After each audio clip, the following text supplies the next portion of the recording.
Olá, amigos do canal Investir Cada Vez Melhor. Gravo aqui o fechamento do mês de abril de 2023, no dia 2 de maio, onde teremos decisões importantes dos bancos centrais no Brasil e nos Estados Unidos. E eu acho que nós estamos vivendo um momento muito importante dos ciclos econômicos e dos ciclos de investimento, né? E nós vamos comentar esses vários assuntos no dia de hoje, com destaque para uma possível recessão nos Estados Unidos e também se chegou a hora do Ibovespa deslanchar. Vem comigo.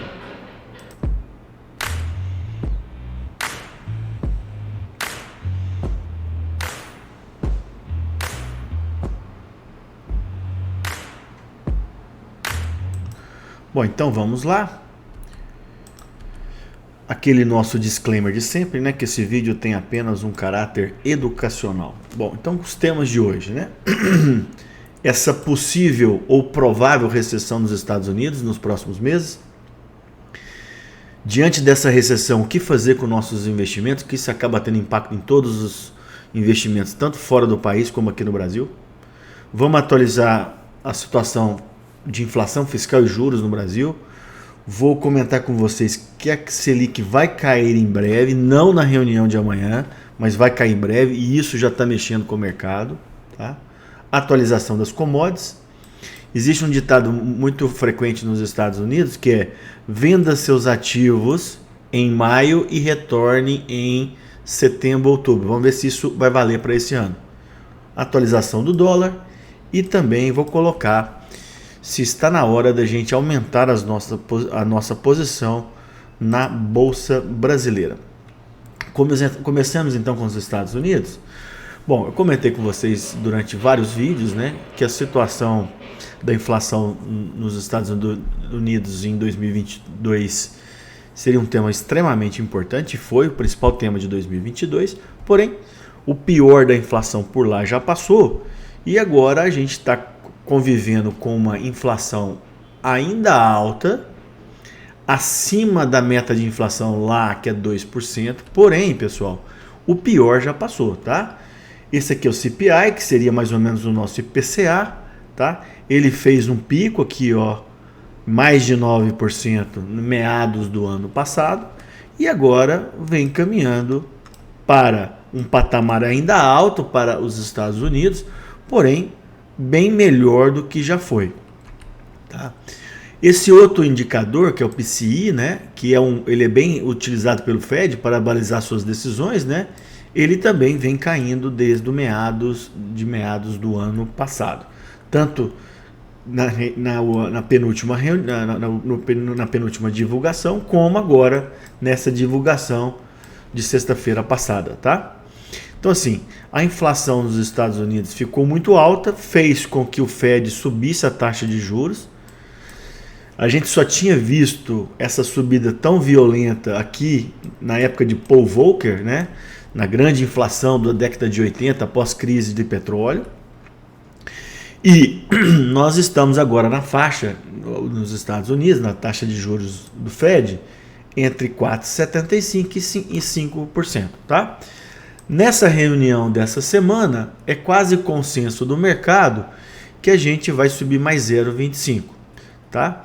Daí para frente, pessoal, a gente não tem muita ainda definição se o Fed vai aumentar mais 0,25 na outra reunião de junho ou se vai parar por aqui. O importante, pessoal, é que nós estamos muito próximo do fim da escalada da taxa de juros nos Estados Unidos. Então a gente veio lá, saiu de 0, subiu, estamos em 5, talvez a gente fique aqui em 5,25, 5,5, vamos passar por um tempo de estabilização e depois vai cair.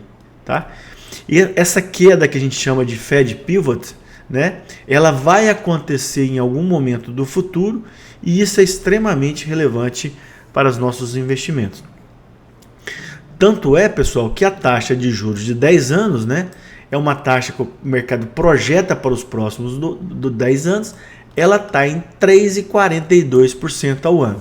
Então, o mercado está falando, olha, hoje a taxa está em 5%, mas a média daqui até 10 anos está em 3,45%. Lembrando que isso chegou a 4,5. E essa taxa, pessoal, é a taxa que tem impacto na maior parte dos ativos, tanto nos Estados Unidos como fora de lá, tá? Então é isso, né? Veio a inflação muito forte nos Estados Unidos, levou o Banco Central a uma subida na taxa de juros, e isso poderá levar a uma recessão.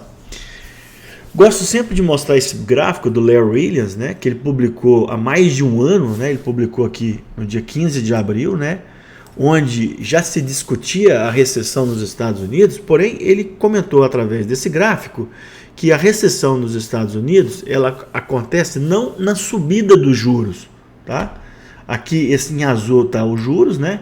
Vem e aí isso impacta na atividade econômica, depois o Fed tem que reduzir essa taxa de juros e aí a gente tem uma recessão em cinza, que seria mais ou menos rebote. Aconteceu aqui a mesma coisa, tá? Então a gente acabou de falar que a gente subiu fortemente o juros nos Estados Unidos, está próximo do pico, porém a gente ainda não teve essa queda, tá? Então, se tiver uma recessão nos Estados Unidos, vai ser agora no segundo semestre ou em 2024. O que a gente não sabe é o grau dessa recessão, tá? E a gente já começa a observar uma desaceleração da economia nos Estados Unidos. O PIB do primeiro trimestre já caiu para 1,1, bem abaixo das expectativas do mercado, tá? Outro dado importante, que isso aqui é o índice de desemprego nos Estados Unidos, né? Ele ficou muito alto durante a pandemia, mas foi uma coisa muito pontual, isso no mundo inteiro, né? E agora está lá nos níveis menores, né? 3,5 mais ou menos, nos Estados Unidos. O Larry Williams colocou também, num vídeo recente publicado dele no Stock Charts, ele falando que a recessão vem quando essa taxa de desemprego começa a subir, tá? Coisa que não aconteceu. Uma coisa importante é que a gente sabe, a última coisa que acontece numa desaceleração econômica é a demissão dos funcionários. Depois é o que mais demora a voltar quando a economia começa a melhorar.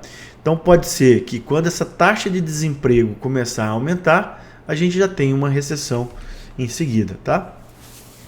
Uma coisa importante que eu vi num vídeo recente, que eu acho que foi no Stock Pickers, da Infomoney, ou outro canal disponível no YouTube, um gestor comentando, né, que a gente tem que ficar esperto porque a gente teve algumas décadas de crescimento forte na economia mundial e que isso não deve acontecer mais nos próximos anos. Isso falando de médio e longo prazo. Ele comenta: a demografia nos países tem mudado, né? O pessoal tem envelhecido cada vez mais, a taxa de natalidade cada vez está menor, especialmente isso na China, né? Eu li recentemente que a Índia já passou a China em número absoluto de habitantes. Então a gente vai conviver com um baixo crescimento mundial. Se vai ter a recessão a gente ainda não sabe, é possível que sim, e o grau dessa recessão. Eu tenho defendido para vocês que eu acho que deve ser uma recessão nos Estados Unidos bem branda, não deve ser uma coisa muito importante. Essa é a minha opinião, é apenas uma opinião, não dá para a gente ter certeza. Quando ela acontecer, aquilo que eu falei para vocês, isso pode acontecer ou no segundo semestre desse ano ou no começo do ano que vem. Tá? Esse é outro slide que eu já mostrei algumas vezes para vocês. O que acontece? Quando você tem o aumento de juros que aconteceu em 2022, o que acontece? Você tem um de-rating das ações. Por quê? Na maior parte das vezes a gente faz o valuation das empresas por fluxo de caixa descontado. Então você pega o futuro lucro da empresa, traz a valor presente pela taxa de juros e calcula a precificação das empresas. O que aconteceu? Se o juro fica muito forte, esse desconto é maior, a empresa vale menos. Isso aqui, pessoal, já aconteceu no ano passado nas ações dos Estados Unidos. Tá? Outra coisa, esse impacto aqui, que é no resultado financeiro, por exemplo, se a empresa tem dinheiro em caixa, ela tem um resultado financeiro positivo, que é o rendimento das aplicações. Se ela tem dívida, ela tem negativo. Muitas empresas nos Estados Unidos e no Brasil tiveram um impacto fenomenal do resultado financeiro. Só que a gente está vendo que a Selic no Brasil já estabilizou, nos Estados Unidos estabilizando, e depois a gente vai ter uma queda. A partir da queda dessa taxa de juros, pessoal, esse resultado financeiro das empresas endividadas vai melhorar bastante. Tá? Então a gente tem que ter isso em mente. Tá? Bom, se a gente tiver mesmo a menor atividade econômica, seja uma recessão ou não, leva a desemprego, queda no salário, menor venda, menor lucro. Aqui é que a gente não sabe, pessoal, se nos preços atuais das ações americanas, se isso já está precificado ou não. Tá? Eu imagino, pessoal, que ainda não está precificado e eu vou comentar com vocês nos próximos slides. Tá? Essa precificação pode acontecer e dar um novo valuation para as ações americanas. Passemos então, pessoal, diante dessa possível ou provável recessão nos Estados Unidos, o que a gente tem que fazer com os nossos investimentos, tá? Bom, então eu comentei com vocês, o juro nos Estados Unidos está alto, mas relativamente estável. Se for 5, 5,25 ou 5,50, isso agora muda muito pouco, tá? Pior da inflação já comentou e a recessão eu comentei. Aquilo é uma coisa extremamente importante, pessoal. Em algum momento do futuro, a gente vai ter o Fed Pivot, que é a estabilização dos juros ou talvez queda. Hoje, maio, a minha opinião é que talvez isso vai acontecer no final desse ano ou mais provavelmente no começo do ano que vem. Tá? E isso, pessoal, vai dar um novo valuation para as ações americanas. Por quê? Se quando o juro sobe, as ações passam a valer menos, quando os juros caem, as ações passam a valer menos. Por uma questão simples de precificação de fluxo de caixa descontado que eu comentei com vocês. Tá? Eu acho que o mais provável aqui, o Fed Pivot. Tá? Bom, no momento que a taxa de juros cai, o preço dos títulos públicos sobe. Isso é no mundo inteiro, Brasil e Estados Unidos. Então, na minha opinião, já chegou o momento da gente aumentar paulatinamente os nossos investimentos em renda fixa nos Estados Unidos. Tá? Marcelo, mas não é melhor esperar o pivot? O problema é o seguinte, a gente já está vendo isso no Brasil. Se a gente ficar esperando o Fed mudar, o mercado já precifica na frente. Então a gente perde isso aí. Mas então vou comprar tudo agora. Também não, porque a gente não sabe até onde que o Fed vai. A gente comentou 5,25, 5,50, mas é apenas uma previsão. Tá? Então acho que está interessante para a gente investir em renda fixa. O dólar, a tendência, se o juro nos Estados Unidos cair, é o dólar index perder força. Lembrando que o dólar index é o dólar frente às principais moedas do mundo. E quando o dólar fica fraco, isso é bom para os países emergentes, dentre eles o Brasil. Tá? Bom, então assim, grosso modo, pessoal, eu ainda acho que a gente vai ter agora maio, junho, talvez julho, meses ruins, tá? Um certo ajuste no mercado acionário americano, essa é a minha previsão e de alguns gestores que eu acompanho. Mais uma vez, não é uma certeza, é apenas uma previsão, tá? O que eu fiz? Em virtude de eu imaginar isso, o que eu fiz? Eu fiz uma realização parcial de lucros dos meus ativos nos Estados Unidos. Eu estou vendido? Eu não estou vendido, Marcelo. Eu tinha tantos reais em dólares comprados em ativos americanos. O que eu fiz? Eu fiz uma redução parcial, coloquei em caixa, tá? E também aqui no Brasil eu fiz uma operação que a gente chama de long and short, né? Que eu estou no mercado futuro posicionado na Bolsa Brasileira contra a Bolsa Americana. Uma coisa muito pequena perto do meu patrimônio. O que eu não recomendo para vocês é shortear a Bolsa Americana. Tá? O que eu estou comentando com vocês é da possibilidade de vocês reduzirem um pouco as suas posições em ações durante os 2-3 próximos meses, para depois aumentar de novo essas posições e mais para frente eu vou explicar para vocês. Lembrando que esses comentários é apenas uma opinião e não é uma recomendação, tá? Bom, Vamos comentar agora a situação macroeconômica aqui no Brasil. A gente tem um IPCA que veio muito abaixo não, veio abaixo das previsões, e isso, pessoal, fez com que o Ibovespa, nesse dia 11 aqui, ó, subisse mais de 4%. Então mostra a força do impacto de juros na Bolsa Brasileira. E como quase ninguém está comprado em Bolsa Brasileira, quando a Bolsa Brasileira dá uma subida forte, ela provoca um fenômeno que chama-se short squeeze. Tá? Que é isso? Você tem muitas pessoas vendidas em Bolsa. Então a Bolsa sobe, essas pessoas têm que recomprar aquelas posições vendidas e a Bolsa acaba subindo forte. Isso aqui é mais um motivo para a gente não estar vendido na Bolsa Brasileira. Tá? Bom, o IGPM agora no final da semana passada também veio abaixo, inclusive ficou negativo, né? Então, pessoal, é importante. A inflação no Brasil, o pior já passou. Nós estamos num patamar ainda alto, mas o pior já passou. Responsabilidade fiscal, a gente já comentou, não vou entrar em detalhes muito nesse slide, né? Que já está em outras aulas, está no canal.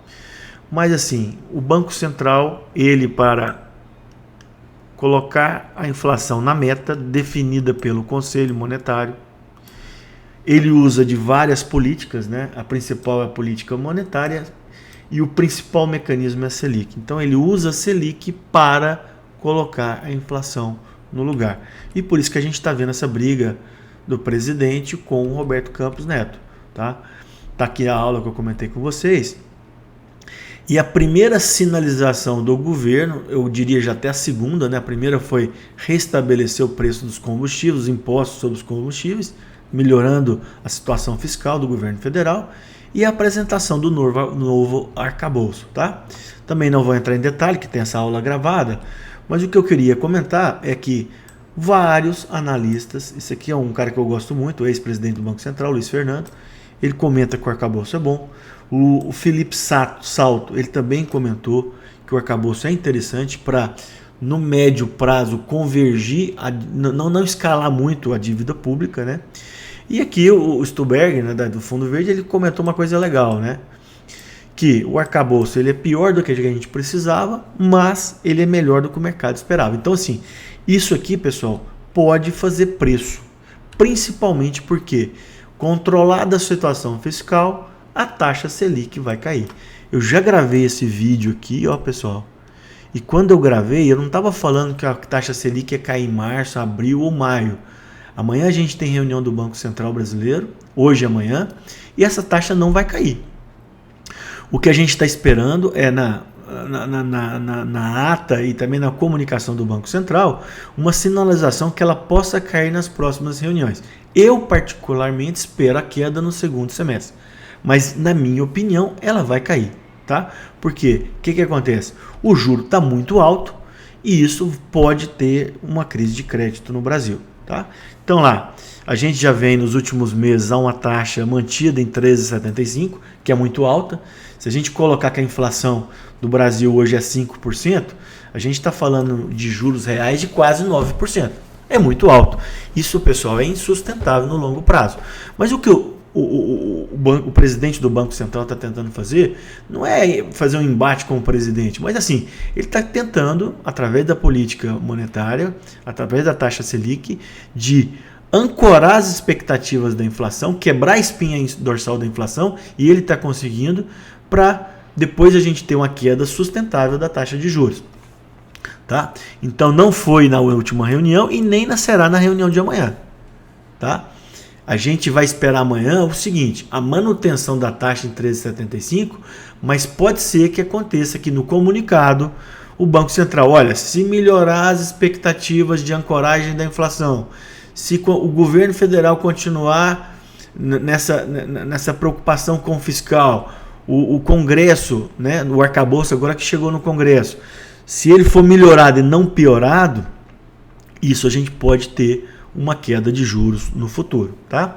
Lembrando, pessoal, quando a gente tem um estresse agudo fiscal, tá? Uma piora aguda da expectativa fiscal no Brasil. A gente vai ter juros e câmbio em alta. No passado, a gente teve só os juros aumentando fortemente, o câmbio não. Mas a gente tem que lembrar, o dólar está quietinho porque o dólar está fraco no mundo. Se por acaso a gente tiver uma piora crônica do fiscal, o dólar vai subir, tá? E no momento de estresse fiscal, a bolsa cai. A gente vai mostrar depois que numa deterioração fiscal muito importante, com um aumento muito forte da inflação, a bolsa pode subir. A gente vai explicar isso mais para frente, tá? Aqui, pessoal, eu tenho aqui para vocês o título pré-fixado, negociado na B3, de vencimento em 2029. Olha aqui, pessoal. Julho do ano passado, estresse fiscal, pré-eleição. Olha onde que o juro, 13,5.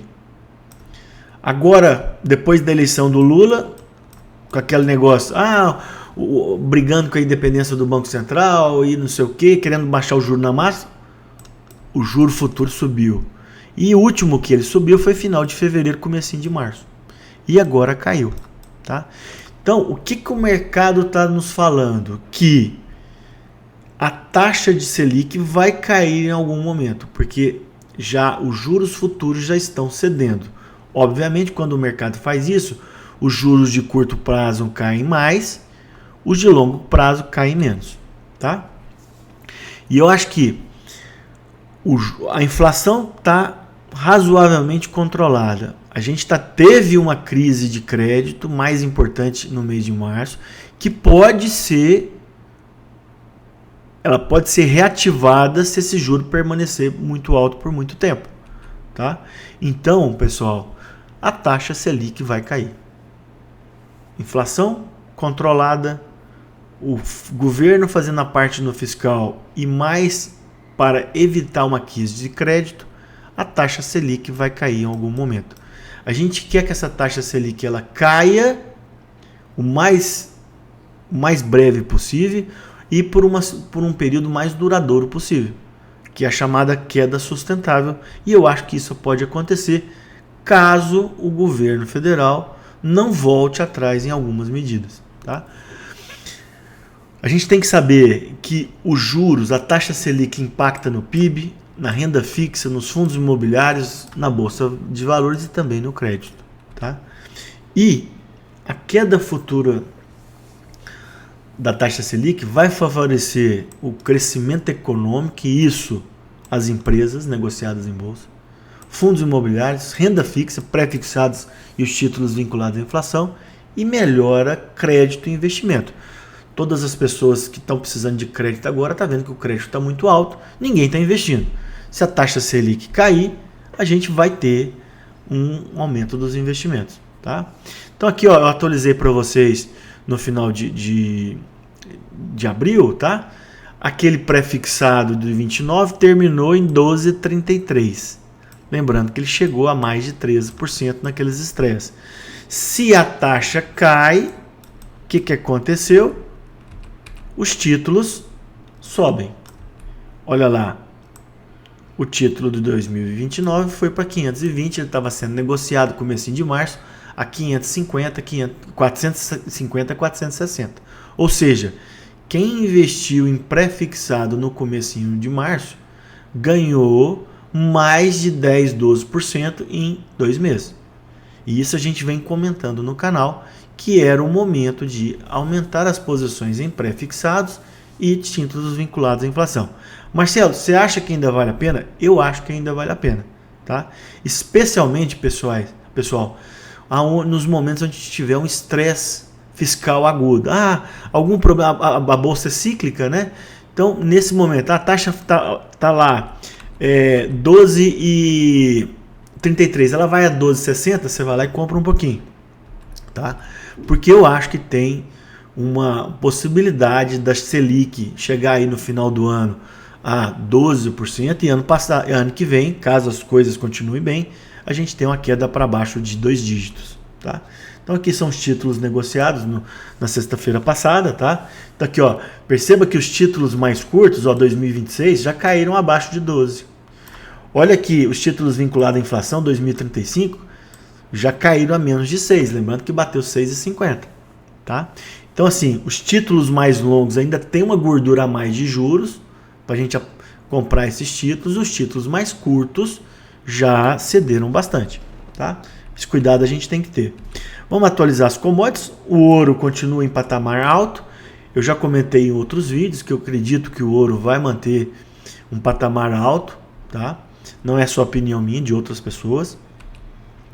O petróleo, ele é mais difícil de ser previsto, mas, na minha opinião, o petróleo é do patamar que ele está para cima, tá?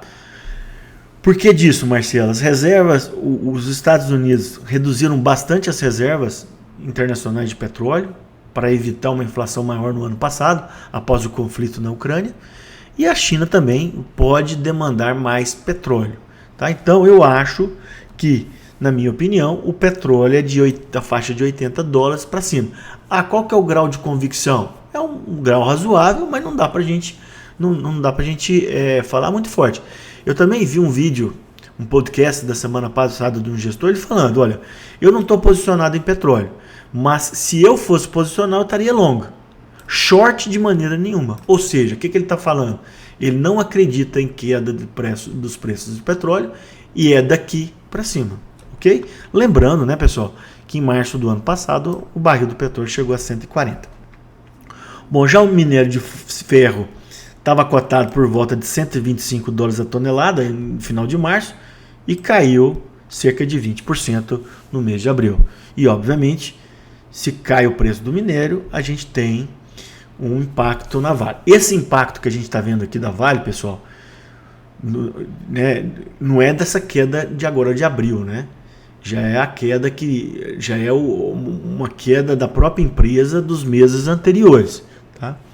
Bom, então a Vale vinha, após atingir, nós comentamos no canal, salvo engano, final de janeiro, que a Vale tinha atingido quase R$100 por ação e que estava num patamar caro, que a gente deveria fazer realização parcial de lucro. Agora eu venho comentar com vocês, pessoal, que o minério caiu, o resultado da Vale foi ruim, só que é o seguinte, graficamente, pessoal, na semana passada, a gente teve um sinal de fundo. A Vale corrigiu de 95 para R$70. Uma queda significativa. E, por análise gráfica, eu vejo que a gente está num momento interessante para, se você quiser ficar posicionado em Vale, a gente entrar. Não é uma recomendação de investimento, mas quem acompanha o canal sabe que a gente, nesses ciclos mais longos da Vale, a gente tem acertado, tá?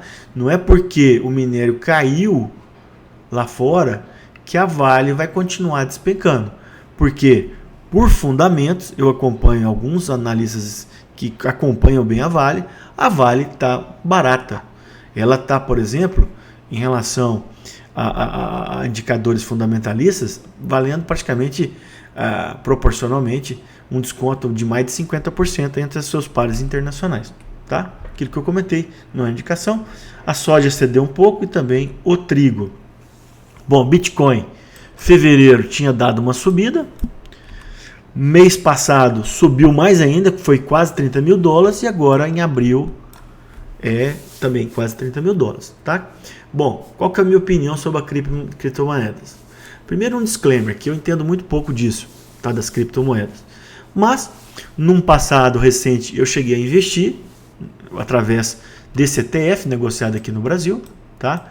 Que ele é um ETF que tem Bitcoin, ele tem Ethereum, as principais criptomoedas. Eu investi, saí com algum prejuízo e com essa sinalização de fundo das criptomoedas, tá? Com essa boa recuperação e com a provável queda do juro nos Estados Unidos, eu acho que vale a pena a gente voltar a aplicar um pouquinho do nosso patrimônio nesses ativos. Porque se a gente perder, a gente perde pouco. E se ganhar, a gente pode ganhar muito. Lembrar, por exemplo, que o Bitcoin já chegou a $70 mil. A gente vê várias pessoas, vai a $100 mil, $200 mil, 50. A gente não sabe. Especialmente eu, que não tenho muito domínio sobre isso. Mas eu acho que vale a pena. Pelo movimento o que aconteceu? O juro dos Estados subiu muito forte, o Bitcoin caiu para 15 mil dólares. Agora a gente está vendo que os juros podem cair nos Estados Unidos e ele começou a subir. Então acho que vale a pena. Quanto que você colocaria, Marcelo? Eu não passo de 0,75. Usualmente nem 0,5% do meu patrimônio. Se eu olhar hoje, deve estar 0,1%. Ou seja, eu estou começando a colocar uma quirelazinha ali para aproveitar essa convexidade.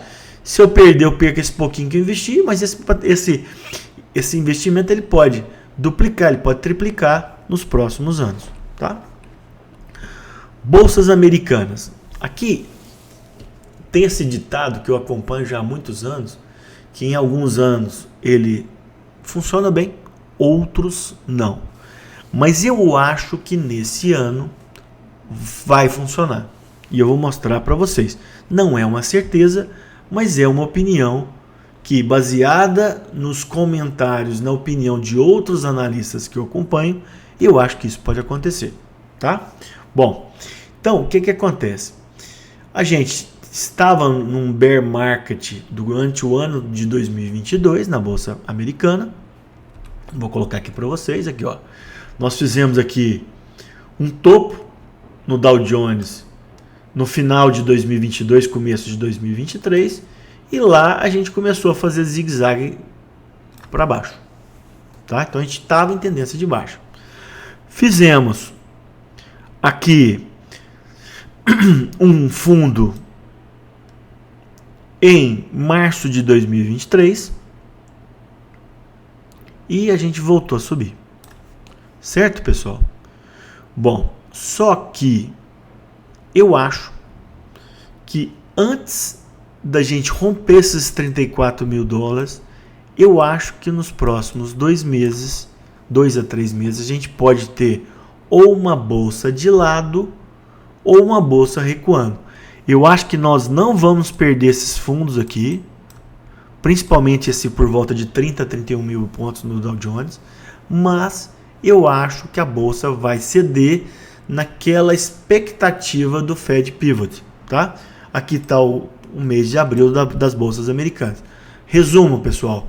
A gente vinha desde dezembro em correção e fizemos um fundo na bolsa americana. Certo?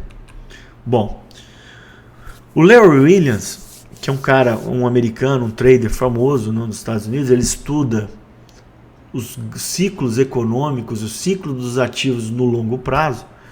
É óbvio que ele não acerta sempre, mas ele tem um índice de assertividade muito grande, e por isso eu acompanho já há mais de 6, 7 anos, tá? Nas suas previsões anuais. Ele também tem vídeos no YouTube gratuitos para vocês assistirem. O relatório anual é pago, eu pago todo ano, né? Então ele, no estudo de ciclos, pessoal, ele fala que provavelmente a gente faria um topo aqui no final de abril, faríamos uma queda nos próximos meses com fundo entre julho e junho. Tá? Isso é uma coisa que corrobora da opinião que a gente comentou com vocês. A gente está fazendo um topinho aqui, final de abril, e na previsão do Larry Williams que a gente tem um recuo. Outros analistas, através de fundamentos, acreditam que a Bolsa Americana vai ter um recuo agora, ela vai piorar antes de melhorar. E isso seria muito bem-vindo. A gente tem um recuo de 10, 15% da Bolsa Americana, e pode ser até menos que isso, ou pode ser até mais, mas a gente precisava ter esse recuo para oxigenar a Bolsa e novos investidores entrarem, e aí sim, a gente pegar ali o fundo de junho e julho e começar a subir em direção a patamares maiores. Tá? Olha aqui, pessoal. Isso aqui, o Larry Williams, olha que está aqui, ó, a apresentação dele recente nesse canal, tá? Que está disponível no YouTube gratuitamente. Ele falando aqui, ó, topo, final de março, comecinho de abril e final de abril, comecinho de maio, para fazer um fundo perto de julho. Que ele comenta que aqui nós teremos uma grande oportunidade. já falei para vocês, o que eu fiz? Reduzi a minha posição em bolsa americana, certo? Aumentei o caixa para comprar ações se tiver essa queda. Não estou apostando na venda, só aquela posição no mercado futuro de long e short entre Bolsa Brasileira e S&P, que é uma operação mais complexa para aqueles que estão começando. Esqueçam isso que eu comentei, tá? Então eu acho que essa máxima do mercado vai valer para esse ano, tá? Ah, Marcelo, então vou vender tudo e ficar short? Não. A ideia minha aqui é realizar parcialmente nas ações que você mais ganhou, fazer caixa para tentar comprar esses ativos no menor patamar. O S&P, mesma coisa, veio de queda desde 2022, topos e fundos descendentes, rompeu a linha de tendência de baixa, que é essa linha vermelha aqui, e está trabalhando acima. O que eu acredito também, tá? Que aqui em abril, em março, eu tinha perguntado, será que a gente vai romper aqui? Não rompeu, tá lá tentando. Eu acho que a gente pode até agora, comecinho de março, testar esse 4.200, 4.250, mas em algum momento a gente vai recuar para baixo dos 4.000 para depois subir. Eu acho difícil a gente perder os 3.750 e muito menos os 3.500, tá? Porque se a gente perde esse 3.500 aqui, pessoal, a gente volta para uma tendência de baixa. Aí nós temos que refazer toda a análise, tá? Eu acredito, tanto pela opinião do Larry Williams, como dos fundamentalistas que eu acompanho, que é possível que a gente tenha esse recuo, que eu estou comentando, não é certeza, mas é possível, mas que a gente não deve perder essa faixa dos 3.700, tá? Muito menos dos 3.500. Então aqui, ó, vem comentando esse gráfico com vocês há mais de 6 meses. Na verdade, o S&P desde outubro está trabalhando aqui, ó, entre 3.700 e 4.200. Antes de romper aqui, ó, para cima com vigor, eu acho que ele vai testar essa linha de baixo de novo para depois, a partir de julho, subir, tá? Combinando a expectativa de ciclos do Larry Williams com essa possibilidade de Fed Pivot e da recessão que nós comentamos, tá? Lembrando que essa alta recente da Bolsa Americana foi baseada principalmente pelas Big Techs, que na maior parte das vezes mostrou bons resultados, tá? Bom, a Nasdaq está na mesma situação, né?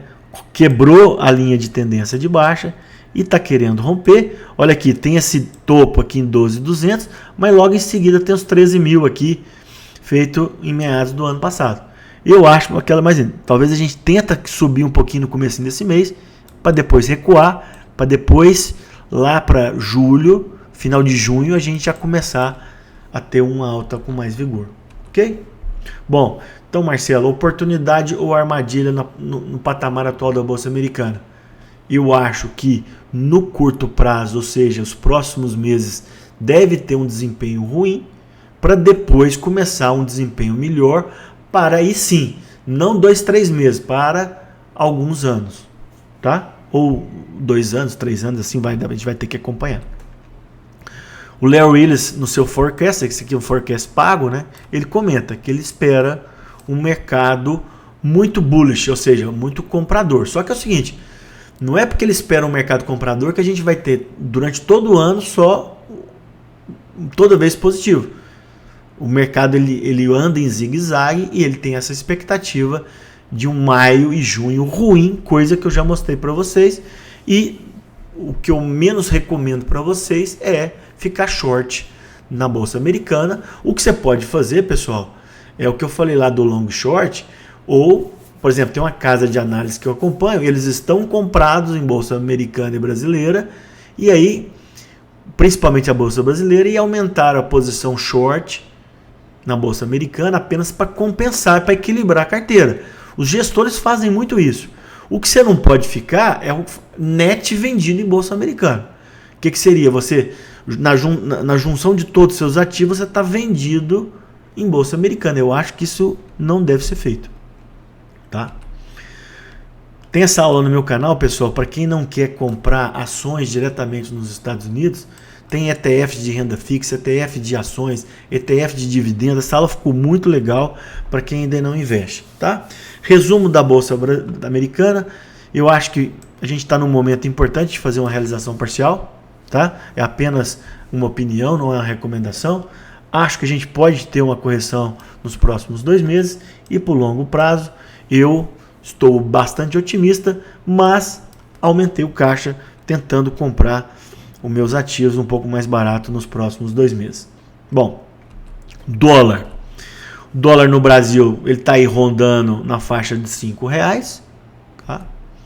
O dólar index, após atingir 114 aqui, né, no segundo semestre do ano passado, ele está em queda livre, né, caiu mais de 10%. E aquilo que eu comentei com vocês, pessoal. Se realmente a gente tiver o Fed Pivot, o dólar index deve perder a casa dos $100. Tá? No Brasil, eu já mostrei inúmeras vezes para vocês fatores para alta e fatores para queda. A gente vai ver que todos os fatores para queda, para alta, eles foram acabando, né? O juros dos Estados Unidos está próximo do fim. O dólar índice já subiu muito, agora está caindo. O cenário político de em dúvida das eleições já acabou. Situação fiscal parece estar encaminhada, parece. Tá? E aqui a gente tem os fatores para queda. Tá? Então eu acho que a gente estava rodando o dólar na faixa entre 5 e 5,50.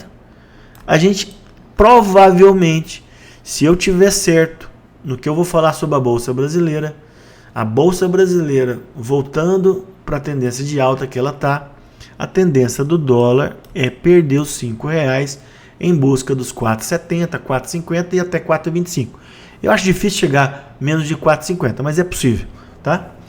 Todavia, pessoal, isso aqui é uma coisa importante. Apesar de eu achar que o dólar deve perder os R$5, nessa faixa de R$5 é um patamar muito importante para a gente redear a nossa carteira. Por quê? Porque eu já venho comentando várias vezes com vocês aqui que o dólar no Brasil ele é um hedge natural das nossas apostas no Brasil, na aposta da Bolsa Brasileira. Por quê? Se a Bolsa Brasileira for muito bem, o dólar vai cair, beleza. Agora, se o Brasil for muito mal, o dólar pode explodir para cima. Por isso que a gente tem que ter parte do nosso patrimônio dolarizado. Tá? Então assim, vamos ver se vocês me entenderam. R$5 pode cair, e eu acho que vai cair, mas nesse patamar, na função de hedge, na função de proteção, é um patamar interessante. Vamos lá então, pessoal, para a gente finalizar, vou comentar sobre o Ibov. Bom, já no ano passado, né, como eu já vinha comentando que o Brasil era a bola da vez. Infelizmente, após a eleição, o governo eleito começou a sinalizar algumas coisas ruins e o Brasil, que já estava barato, ficou mais barato ainda. Porém, apesar desse delay de alguns meses, eu vejo grandes oportunidades na Bolsa Brasileira e vou mostrar para vocês. Tá? O que a gente tem que ter noção, pessoal, é o seguinte. A gente pode ter um cenário bom nos próximos anos ou pode ter um cenário péssimo. E nesses dois cenários, pessoal, a bolsa pode andar bem. Nos dois. E eu vou mostrar para vocês. Bom, esse gráfico aqui, pessoal, é o índice Merval da Argentina. Todos nós sabemos, né, pela situação grave econômica que a gente tem na Argentina, inflação muito alta, falta de crescimento, desemprego, né? Olha o que aconteceu com a Bolsa da Argentina. A gente podia dizer, a Argentina está muito ruim, a Bolsa despencou. Olha aqui, o índice Merval, que estava cotado aqui 2013 a 2014, em torno de 2.000 pontos, está a mais de 33.000 pontos. Ou seja, uma subida fortemente, uma subida muito forte, perdão. Inflação altíssima. O Alberto Fernandes comentou que a inflação é falta de consciência social. Na verdade, pessoal, a função do Banco Central e do governo federal é manter a inflação e manter a estabilidade monetária. Se a moeda da Argentina hoje não vale nada e a inflação está lá, é por culpa do governo, seja dele ou dos seus antecessores. Isso não há dúvida. A função do governo e do Banco Central é preservar a moeda e controlar a inflação. Não é função minha, não é função do banco tal, não é função do trabalhador, não é função do empresário, não é de ninguém. É do governo e do Banco Central manter a moeda através da política monetária, o Banco Central e mais governo federal através da situação fiscal. Tá? Então, pessoal, se isso aconteceu por um descontrole fiscal total do governo da Argentina. Tá? Então, se a gente estiver aqui no Brasil, a gente acabou de comentar com vocês que a gente parece estar no caminho certo. Parece. Mas se em algum momento do futuro a gente tiver descontrole fiscal e inflacionário, a gente vai ter juros altos, câmbio alto e a bolsa sobe também. O porquê disso, pessoal? Como a inflação é muito alta e as empresas, que as ações são negociadas na bolsa, elas vão repondo a inflação e, obviamente, os preços dos ativos, o preço das ações vão subindo, tá? Porque senão a empresa valeria menos e com a inflação cada vez menos, vai chegar num ponto que ela não valia nada. Por isso que ela acaba subindo fortemente também, tá? Então eu acho que é o momento da gente estar posicionado em bolsa brasileira, tá? Final de março, no meu último vídeo, eu mostrei que a tendência era uma tendência de baixa, que a gente poderia rumar aos 94 ou voltar para uma tendência de alta, que era isso aqui, ó. A gente estava lá, ó, zigue-zague descendente desde o começo do ano, desde o final de janeiro. Só que aqui a gente estava tentando romper esse canal. E aqui, será que a gente vai fazer um fundo ou se faria um fundo mais alto e depois voltar? O que a gente fez? Zigue-zague ascendente, tá? Sendo que no final da semana passada, a gente teve 2 dias de alta significativa e com volume financeiro. Então, pessoal, eu acredito que a Bolsa Brasileira, após correção de fevereiro, março e comecinho de abril, voltou para uma tendência de curto prazo para tendência de alta. Tá? Na minha modesta opinião, a gente vai buscar os 110, os 115 e quiçá os 120 nos próximos meses. Existe certeza disso? Não existe certeza disso. Tá? Então aqui que eu mostrei com vocês. A gente está oscilando aí entre 102 e 120 já há algum tempo. Eu acho que agora a gente está por volta de 105 mil. A gente vai buscar os 110, 114 e quem sabe os 120 mil. Tá? Lembrando que quando a gente perde os 102 mil pontos, a gente volta por uma tendência de baixa. Tá? E curiosamente, pessoal, fui buscar nos meus arquivos o que o Larry Willis esperava para a Bolsa Brasileira para que, na questão de ciclos, né? E ele comenta, olha, a gente faria um fundo no finalzinho, no comecinho de abril e agora no final de abril, comecinho de maio, e para ter uma alta para fazer topo lá final de julho. Então, olha aquilo que eu comentei com vocês. É possível que a gente tenha um recuo nas bolsas americanas nos próximos 2 meses e uma alta da Bolsa Brasileira. Os gráficos estão mostrando isso, as situações de cada país estão mostrando isso e principalmente o valuation. Tá? A Bolsa Americana nesse patamar atual parece um pouquinho cara e a Bolsa Brasileira está muito barata. Marcelo, então é certeza que vai acontecer isso? Não existe certeza nenhuma no mercado. Estou dando aqui opinião, tanto a minha opinião como de outras pessoas. Também tem essa aula gravada de ETFs no Brasil. E aquilo, né, pessoal? O fiscal é o principal driver e está sendo, né? A gente caiu muito nesse primeiro semestre. Enquanto a Bolsa Americana subiu, a nossa Bolsa caiu por uma questão do fiscal. Mas parece que agora está encaminhado. Selic, que eu comentei com vocês, vai cair. O valuation da Bolsa Brasileira, vou mostrar para vocês, é muito baixo, muito atrativo. E o mercado externo, né? Pode ser que aquilo que eu comentei com vocês, de um dólar mais fraco, favorecer os mercados emergentes. E aqui, pessoal, nesse estudo do BOFA, pré-eleição do ano passado, ele comentava um cenário neutro, que é o que eu acho que está acontecendo no Brasil. Tá? Aqui, um crescimento fraco, em torno de 1% esse ano, 2,5% ano que vem. A inflação, 5,5% esse ano, nós estamos em 5%. Ano que vem um pouquinho menor. Olha a Selic, pessoal, esse ano 10,5%, isso no final do ano, né? 8% ano que vem. Aqui dólar, olha aqui. Eles preveem um dólar para 5,4, 5,5 no final desse ano do ano que vem. Aquilo que eu comentei do hedge, pessoal.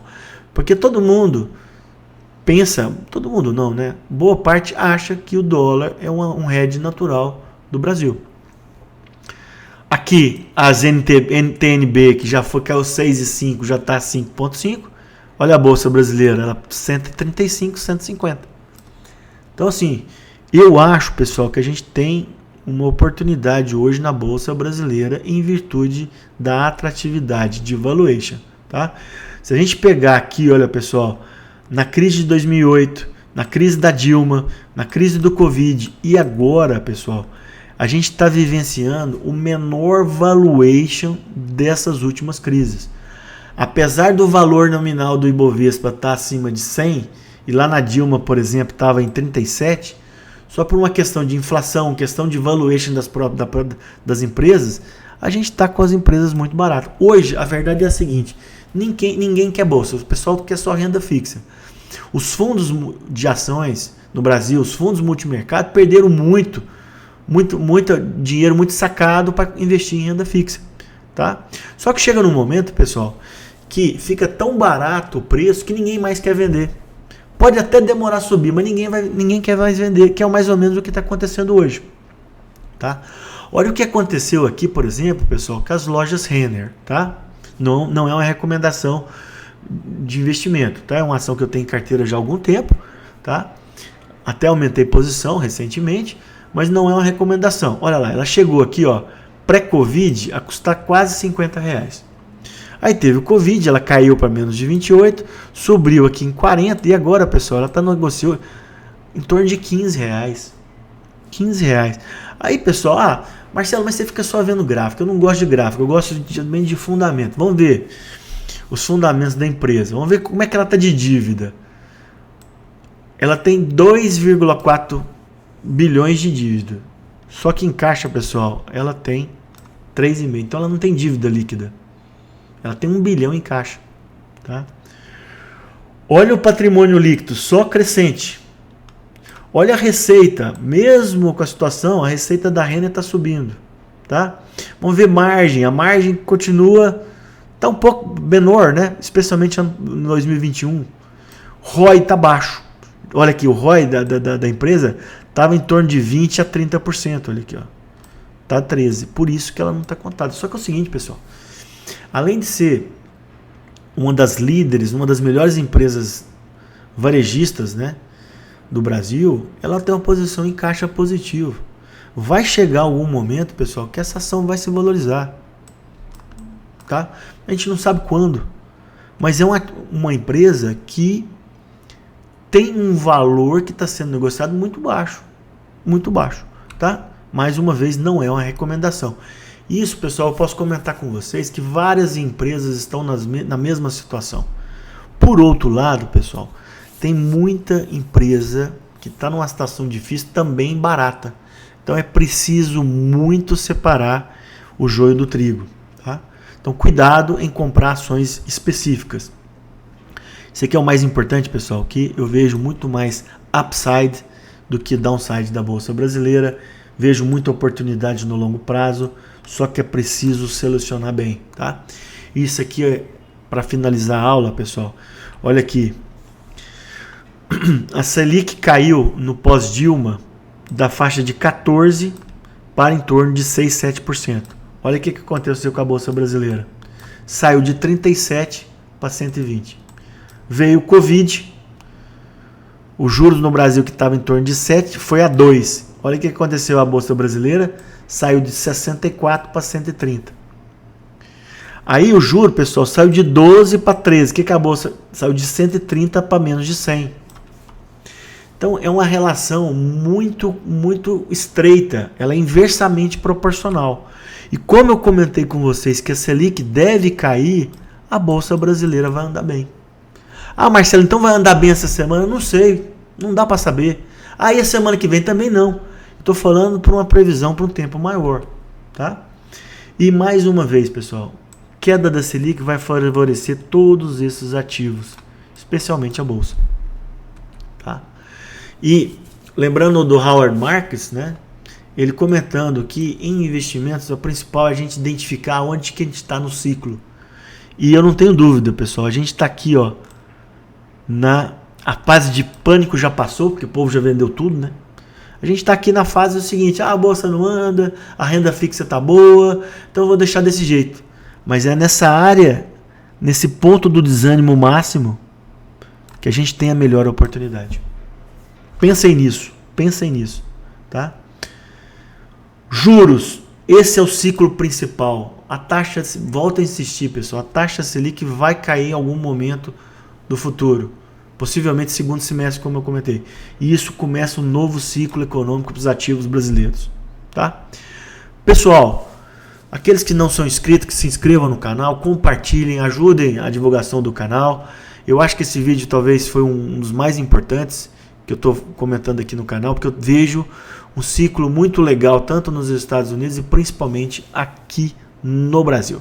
Muito obrigado e até uma próxima.